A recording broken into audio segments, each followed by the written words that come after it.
atas kejadian kamu ikhlas mematuhi atas kejadian adik dan mohon maaf yang sebesar-besar.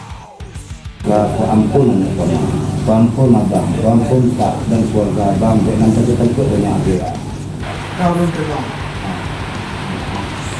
Terima kasih kami sampaikan kepada saudara dan juga Kasat Reskrim Aceh Barat yang bahwa telah memfasilitasi kami dalam rangka dengan keluarga besar kami anak Abisa Putra, dan kami mohon maaf yang besar-besarnya atas kejadian ini.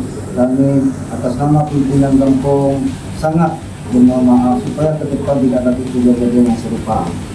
Kami akan berupaya ketertiban Kamtibmas desa kami, semoga hal-hal yang serupa jangan terjadi. Terima kasih.